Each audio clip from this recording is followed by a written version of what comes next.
If you're new to the podcast, one of the things that I do when I introduce a guest is I want you to know why I have them on the podcast, why they're important to me. If you're not new to the podcast, you know that since I started the Rising Leader podcast, I've had people in my life who have helped me in my career, who have been role models for me, who have become friends and colleagues, and have really furthered my world.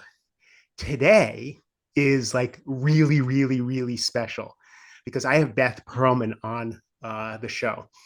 Beth and I ran across each other when I was somewhat new to technology sales. I had had success. I had had really good success. I'd already been on my club trips and done that, but I still was new and didn't really know what it was like to be completely successful and have the deep relationships with the executives that I needed to have to further the agendas of what I was trying to do. Beth was working at a place called Constellation Energy, which was in the Baltimore, Washington area, one of the big accounts that people wanted to land. And in order to land the account, you had to work with the executives, you had to work with the technical team, you had to work with consultants that worked with all of those people. You had to manage so many moving parts that for a new guy like me, it was really, really tough to understand. What wasn't tough was my relationship skills. I made relationships with everybody at every level. And I got to meet Beth Perlman. And when I met her, she was larger than life as far as her impact in the world. She was a woman that was at the top of technology in some world brand companies. And back in the early 2000s, it's still rare here today. Back in the early 2000s, that was an anomaly. That was not something that you saw. And she navigated both leading her team, like her team loved her. Her team worked hard for her. She was a trusted advisor to the CEO. She had her hands and her opinions and her influence all over the organization. And I was so impressed with that. And I was also so grateful that she decided she liked me, and she decided she trusted me and the people that I brought in, and we created a professional relationship that, as time went on, turned into a personal relationship and a friendship that I treasure for now over 20 years. So officially, Beth Perlman, my friend, is a managing director and CIO advisory at Think Consulting. Before that, she was working at Gartner as a VP and program director, working with C-suite executives in Fortune 100 companies. When I met her at Constellation Energy, she served as chief administrative officer, chief information officer. She was a senior vice president. She was responsible for information technology, human resources, supply chain, real estate. Are you getting the picture that Beth had her hands in everything, and that the leadership journey is one that's been her story. She does philanthropy. She does advisory boards. She has her hands in helping other people up the ladder everywhere she goes. And now she's ours. Beth, thanks for being on the show. Oh, it's my pleasure. It's my pleasure to gush about you on a microphone so that it'll be here forever and ever and ever. So thank you for your friendship. Thank you for teaching me for decades, and being my friend and champion. I really don't know that I'd be who I am today without you and a handful of other people believing in me the way Well, you do. I appreciate it. And you earned that trust and respect. And that's why we're great partners. So the people who listen to this podcast are like, Jesus, Mark, I do, like, do you really have made friends with some really substantive, good people? I'm curious. How did you decide that you didn't want to be a librarian, a teacher, a technologist? You wanted to lead people, and how did that transpire? When I started my career on Wall Street, I was just coming out of college. And by the way, I thought I was going to be like president of the bank, like in, 2 years, as you always think when you get out of college. And I started JP Morgan. And somehow I worked on systems initiatives in a business unit. And some guys like found me and they're like, you really have a knack for systems. So why don't you go into the systems training program, which I did. And once I did and I came out, I was in a group working on some, pretty important projects, but I had a manager who was the worst. Actually, he didn't know how to build his team. He didn't know how to enable his team. He didn't know how to communicate. And so actually what I saw made me want to go in and help people and not be treated the way I was treated. I did the exact opposite. You know how people say they have role models? I had somebody I didn't want to emulate. And so that's how my journey started. I never thought I wanted to manage big teams, but what happened was my jobs kept evolving and I kept um, getting bigger and bigger teams. And an interesting transition to go from being on a team to leading a team. And so that's a whole nother ball game. But if there's behaviors you don't want to emulate, don't, and go out and create your own role. You I can like that. shape So you roles. became a That's the leader thing. because you had a bad leader and you wanted to do it differently. I've actually heard that so many times. Yeah, What was it? What was if you since you were promoted, you and I think you were promoted, moved up pretty quickly. I What did. was some of the challenges for you as your teams got bigger and bigger? What did hit you in the face pretty quickly? Well, first of all, when you're not a peer of somebody that you were peer of, just even managing that is very difficult, right? And you have to separate friendship from leading people, right? Work is work and play is play.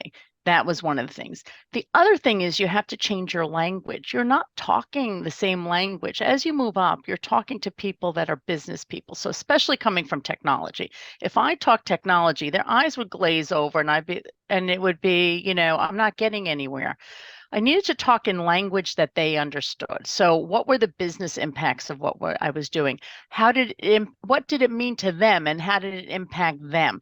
So, your language has to change every level you go up. But the interesting thing is, you still have to speak to your team in the language you knew, but you have to create a new language to speak to your peers and to your Mm. superiors, and that's the hardest thing to do. How do you and how'd you learn? Where'd you go to learn? Was it just on the job training? Was it coaching and training? Was it books? How did you figure that out? Well, I, I I hate to say this. I don't read a lot of these books because again, I like the concept in the book, but I don't want to emulate the book. So I went through this whole phase where everybody read Jack Welch's Good to Great. Fantastic. It worked for GE, by the way. We know where they are now. But you have to take that and just say, I'm not going to put it into my company as is. What were the key messages Right. that worked for that book? Okay. And in all honesty, it was probably coming together as a team and understanding what was important. So I got to the point where I sat on the executive leadership team at Constellation. And what I learned was, and I actually worked for the CFO, and she really taught me how to translate tech talk into like business talk, Mm. just working with her. So when we would sit in a meeting and we'd say, the CEO said, the most important thing is to grow earnings per share by 5% per year. What does that mean to a technologist, right? Right. So I knew that that translated into $3 million, either in revenue or cost savings, resulted in a penny in earnings per share. So then when I had to go, so I'm hearing this, right? I had to go back now and translate how did that translate to technology? How do I enable the business? So anytime I would talk to the business, I'd say, okay, let's put in our strategy how we're going to increase revenue or cut costs because that's how we grow our earnings per share. So you have to observe, but it's a lot about connecting the dots. And the more senior you get, the more you have to learn to say, I call my head a sausage machine. I hate to say it. You get information from everywhere.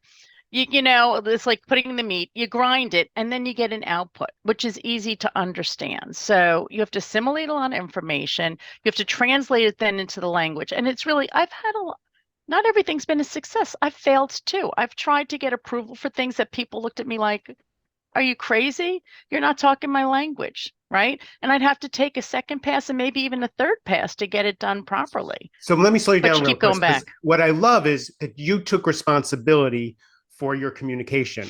If they're not getting it, your enrollment skills, your communication skills needed to up level because you needed to sell them on an idea in the language they understood. Right. And to keep going at it in my language is insanity, right? So I learned to evolve my language sometimes by trial and error, sometimes by working with my peers and seeing what was important to them. Um, and by the way, I would form like coalitions kind of thing when I needed to get something. So you try to use your influence.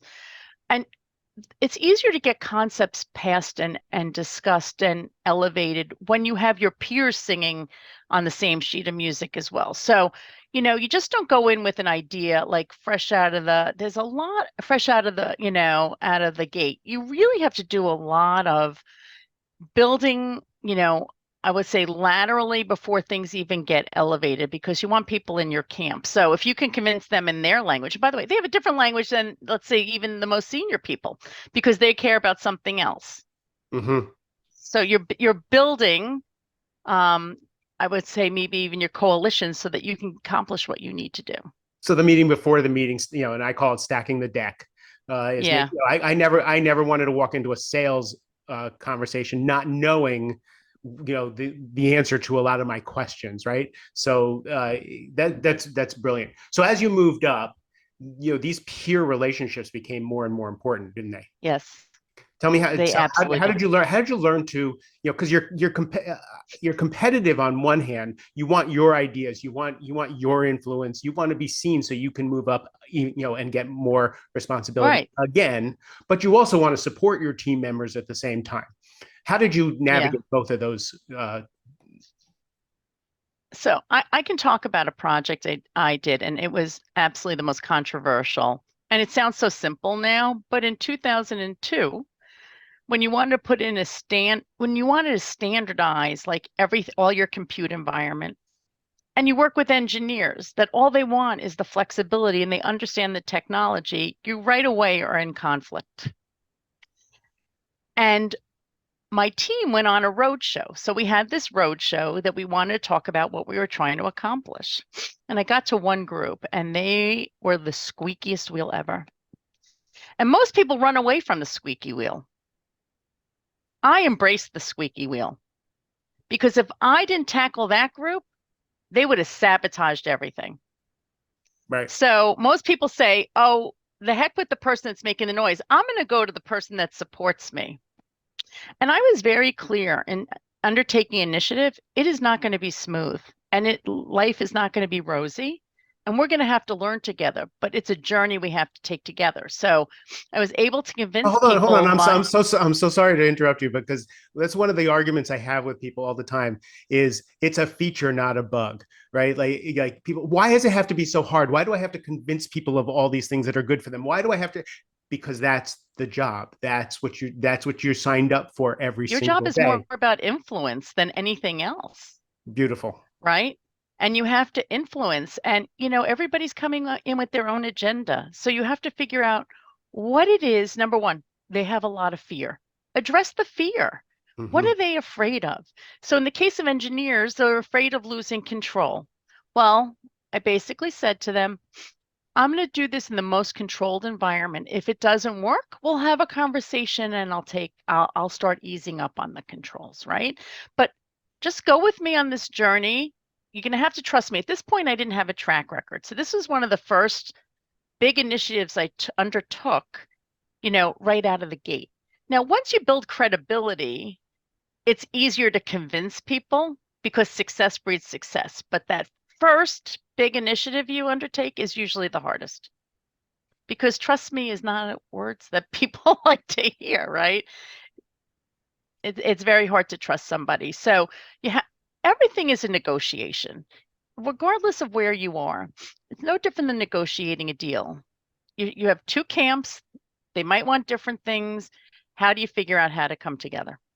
But you good, yeah. And the thing sometimes the presenting problem isn't the real problem. Like you said, the presenting problem might have been some complaint with the engineers, and what you saw was underneath that was a fear of losing control. And you probably Right. went from stakeholder to stakeholder, figuring out what was their real challenge with what you were trying to bring.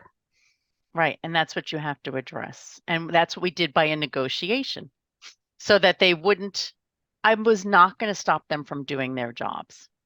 Right. And the other thing that helped in this case is if you reflect back, after you do something, you should always reflect back and say, what did we gain from this? What would we do better? Because you always want to better yourself as well. And I think everybody that is impacted by what you do appreciates that you're reflective. I think just building the relationship, coming back and say what worked for you when we did this, what didn't work for you. So next time we have an initiative, we can do better. That just Right. builds relationship and trust. Absolutely. And so then you start forming your coalition kind of thing. So when you go into into executive meetings, you know who's in your camp, who you have to address, what kind of obstacles they'll put up, and I think your job as a leader is to remove obstacles and barriers. People will talk about it that way, right? So how do you remove them in a nice way, in a professional way, in a non-personal way? Hmm.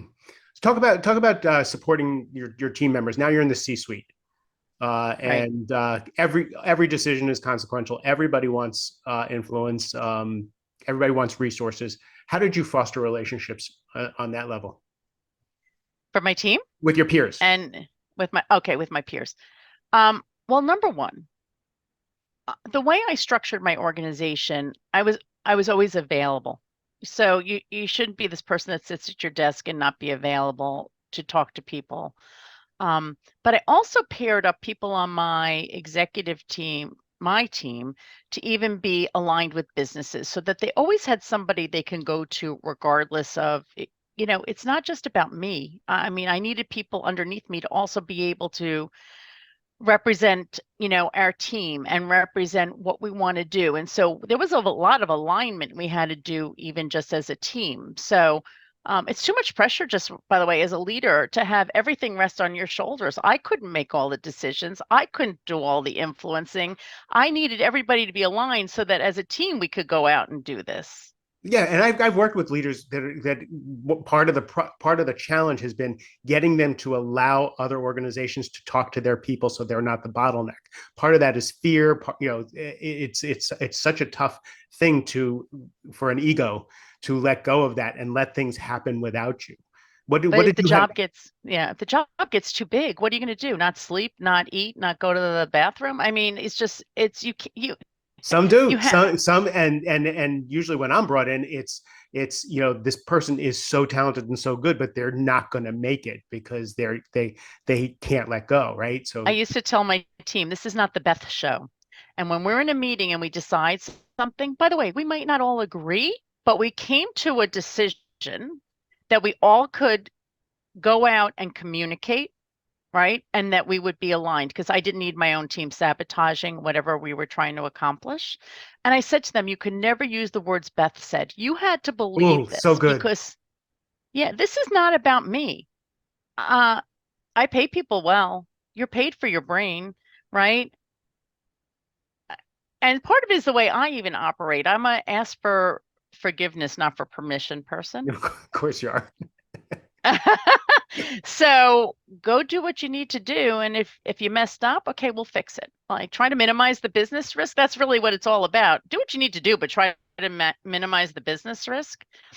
And so it wasn't that everything had a channel through me. By the way, if everything had a channel through me, I would have never gotten promoted.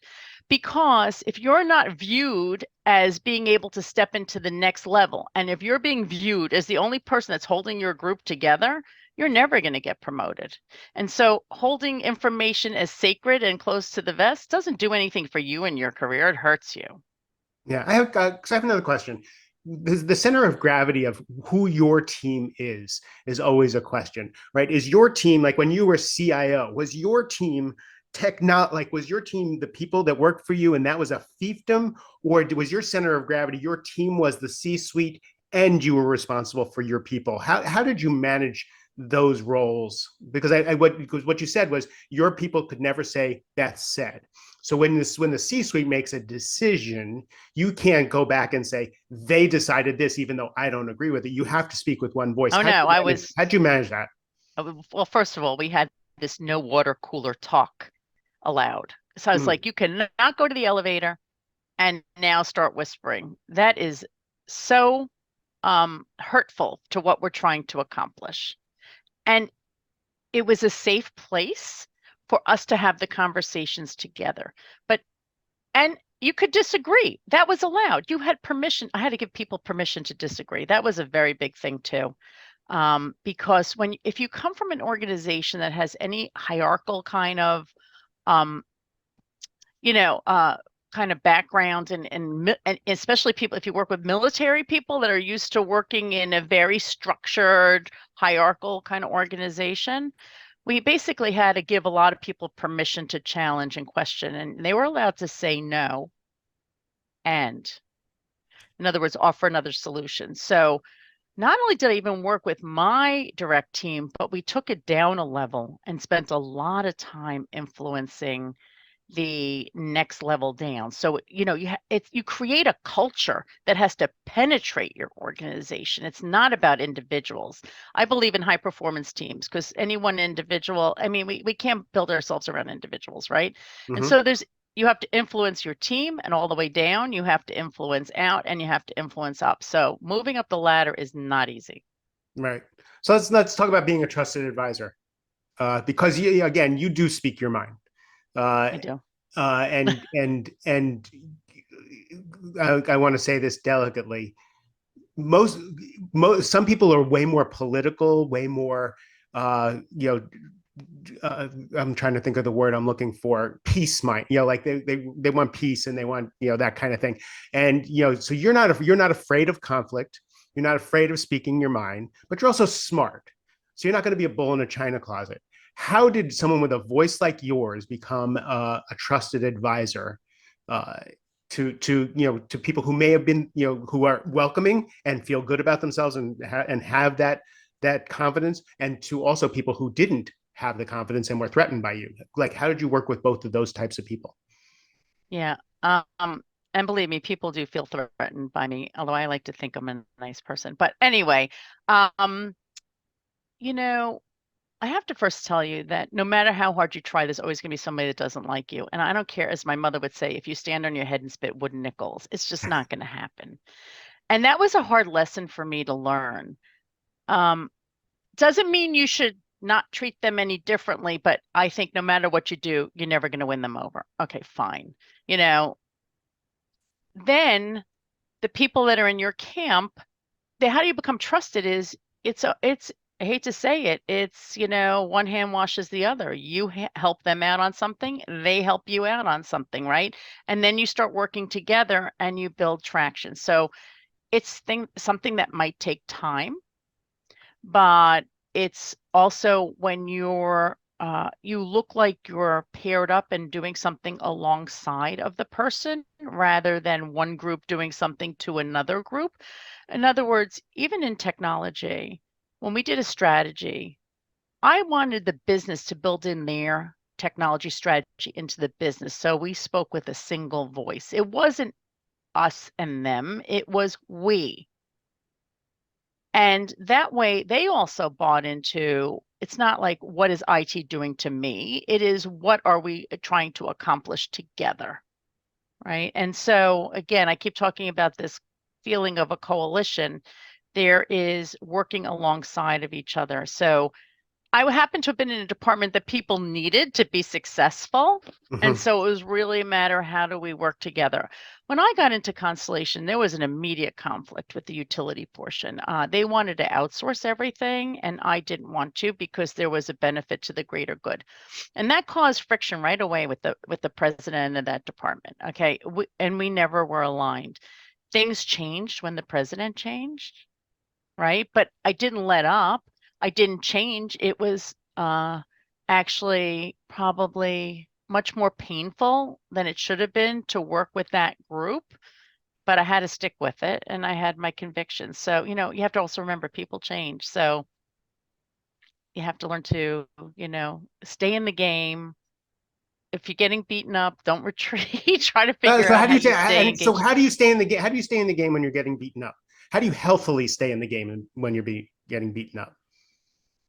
Well, in this case, I could make a good business argument about why we should do what I was trying to accomplish versus what and it was again a little bit of a, how do we look at things holistically versus how do we look at things for one particular group within, the holding company, right? And so I could have easily lost out on that argument if the CEO said, you know what, let this particular group do what they want to do. if that was the case, I would have just had to say, I'm going to let it go, right? Part of knowing what is important is what are the negotiables and what are these are fixed in stone. Don't try to move the stones if that's not negotiable, right? And work with what can be negotiable. So you have to learn to work within the environment that you're given, right? I happen to have been lucky that I was able to shape my job. And I think that's also important as you move up the ladder. Like you might think the job is one thing, but you can shape it the way you want to, right? Do I want to be an influencer?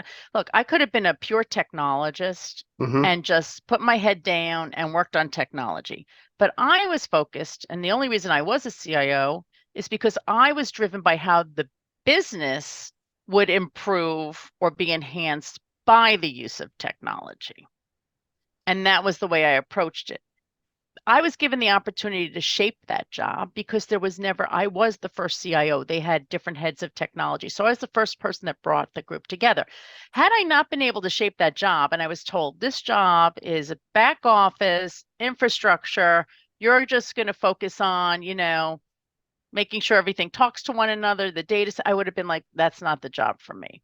So part of, I think, is that's important as you're a leader is shaping the job. Number one, to use your strengths, making sure that you're accommodating what the company needs to accomplish and not be in conflict. I mean, the worst thing to do is right away is to be in conflict with what you want out of life and what the company wants for Hmm. you to do. How do you lose gracefully? So you're working on an initiative, you really know it's the right thing to do, and the CEO and your teammates are like, yeah, that's not going to happen, and it's not going your way. Sometimes sometimes it's just timing. So it's not that it's a bad idea, it's the wrong time. And it might have to do with what else is going on. So I So can't are you tell you saying how don't many. take you? So what you're saying is don't take it personally. Even don't even to think the idea was bad. It's not the right time, or it wasn't communicated well, or so how do you have to go about your business once you lose a big initiative or a big argument, and now you have to go back and lick your wounds and readjust? How do you do that? A lot of times, here's the problem, I think. I personally was a very advanced and fast thinker.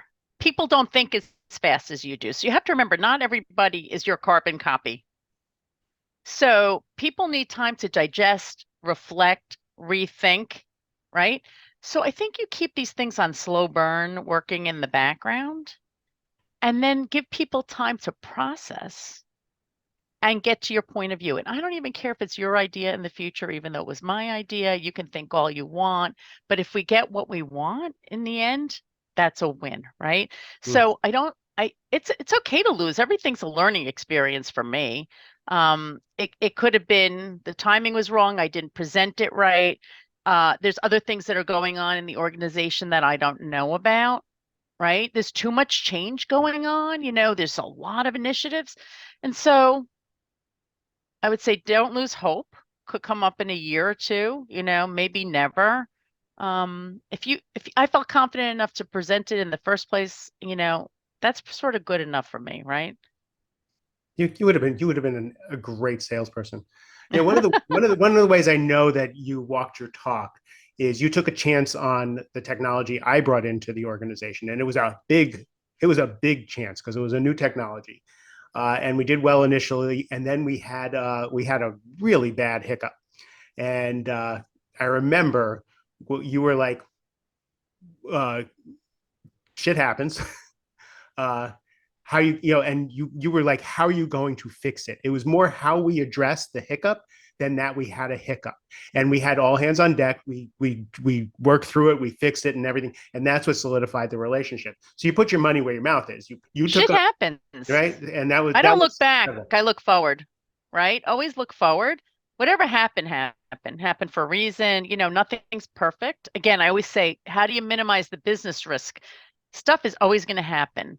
And I don't even mind if it looks bad internally, but it should never look bad to your customers, right? And Mhm. just have to work through it. Especially, you know, one of the times that my group really you could see them shine is when we had to come together and work on a problem. It's very funny how organizations rise when something's wrong. But then when it comes to strategy and planning and influencing, they don't do that so well, right? So they're better at crisis management. But the team was really good at solving. We all had our roles. Communicating to executives was very important. I took that on because they had to know how is this impacting their business. I mean, one of the worst things that can happen is when a payroll system goes down. Can you believe that? That's the worst because if people can't get paid, nobody's showing up to work. Right? So when something would happen like that, I would have to make sure that I understood the impact. What were the alternatives if we couldn't get something up and running? How do I calm them down? Right? And if it's a public company, how do you calm Wall Street down if there's a really big public problem? Right? And then allow my team to work through the issues. So I'm not just like hovering over them saying, we got to fix this, we got to fix this, right? Everybody knew their role and how we get things accomplished. So now you spend your time consulting and helping other leaders uh, expand their what their influence and help them do their jobs. Do you miss leading a large team of people? I loved leading a large group of people, but I don't miss it. And I will tell you because I invested so much of myself in a transformation and a culture change that if you do that, I think really well for a large group of people, it basically sucks the life out of you. Okay. And so now that I'm older, I definitely enjoy helping people with transformation and leadership. But I I hate to say this, I'm at a point in my life where I'm going to be selfish and it's Mm, about me now.